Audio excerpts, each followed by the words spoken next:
होनी चाहिए आज की तारीख में, वो उन्होंने कर दी। मैं कोई औपचारिकता नहीं करूंगा क्योंकि वक्त नहीं है हमारे पास। मैं सीधे मानवर कांशीराम जी के जीवन संघर्ष पर आता हूं। आप में से अधिकांश लोग उनको जानते हो। मौर्य जी तो मानवर स्कूल के विद्यार्थी हैं। आप में से भी बहुत सारे ऐसे उस स्कूल के विद्यार्थी होंगे। कांशीराम जी पराधीन भारत में पैदा हुए, नौकरी मिली, नौकरी करने के लिए कहा गए DRDO पुणे महाराष्ट्र। अपने बच्चों के बर्थडे मनाते हैं, अगर बनना है तो मानवर कांशीराम बन करके जिया जाए कि जिसका जन्मदिन पूरा हिंदुस्तान मना रहा है। तो वो मानवर कांशीराम दीना भाना से पूछते कि भाई क्यों जिद करना। उन्होंने कहा कि नहीं, हमारे महापुरुष है, बाबा साहब के जयंती की छुट्टी नहीं। तो उन्होंने कहा अच्छा चलिए, तो कोई नहीं साथ देगा, मैं साथ खड़ा होऊंगा।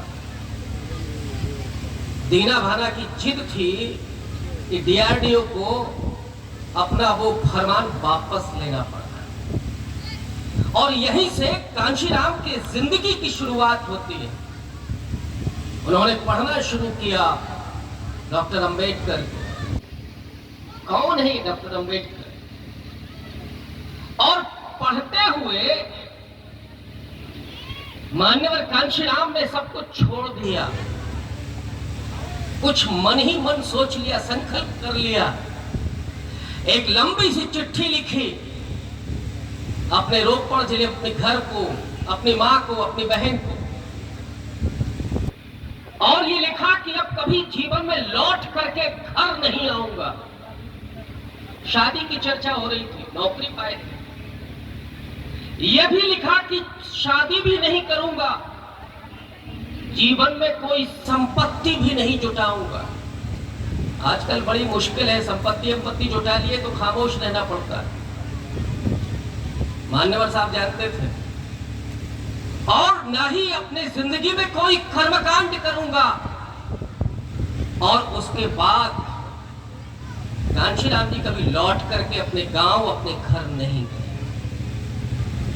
मैं थोड़ा सा आपको याद दिला दूं कि जो पिंडदान करके आए थे कि साहब हम तो योगी हैं, हम तो मठ में बैठे हैं, हम तो केवल पूजा करेंगे भगवान की, वो पिंड छोड़ करके पहुंच गए कहां? वो सत्ता पर विराजमान है। असली जो संकल्प था वो मान्यवर साहब का था। उन्होंने कहा था कि मैं लौट करके नहीं जाऊंगा। और फिर माँ ने भी बहुत बनाया। वो आई, ये रात भर पढ़ रहे थे डॉक्टर अंबेडकर। माँ ने पूछा कि कसिया क्या लिखा है इन किताबों में जो तू रात भर पढ़ता है? उन्होंने कहा कि माँ, इसमें गुरु किल्ली है, सत्ता की चाबी है। और फिर बाकी बातें आपको आदरणीय मौर्य जी ने बताई कि कैसे वो वहां से निकल करके उत्तर प्रदेश को अपनी कर्म भूमि बनाते हैं, बामसेब खड़ी करते हैं, उन कर्मचारियों को संगठित करते हैं जो आजादी के बाद उस आरक्षण के जरिए सरकारी नौकरियों में आए थे। लेकिन तब वो सरकारी दामाद होते थे, क्योंकि वो माना ही नहीं जाता था कि साहब ये तो पढ़ लिख करके नौकरी भी कर सकते हैं, कुर्सी पर बैठ सकता है।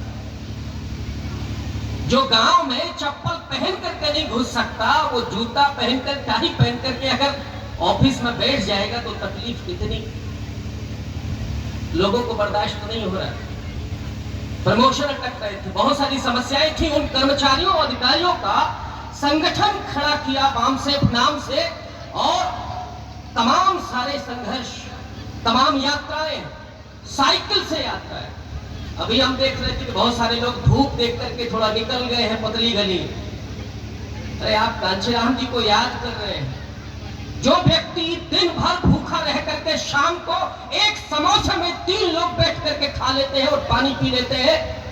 जिसने सूखी रोटी खा करके पानी पिया था इस संघर्ष के लिए, जिसने धूप में, बरसात में, गर्मी में, धूप में कभी चिंता नहीं की, कभी परवाह नहीं की। और आपके लिए तो ये सामियाना है। अगर आप घनश्याम जी को समझना चाहते हैं तो फिर आपको इन संघर्षों से भी जूझना पड़ेगा। तो वो लगातार संघर्ष कर रहे थे। जो व्यक्ति जिसके पीछे कोई विरासत नहीं, जिसके घर में कोई राजनीतिक चेतना नहीं, वो व्यक्ति इस देश के सबसे बड़े सूबे में अपनी सत्ता को स्थापित करता है। लेकिन मान्यवर साहब ने कभी अपने आप को नॉन बायोलॉजिकल होने का दावा नहीं किया। विशुद्ध रूप से इंसान थे।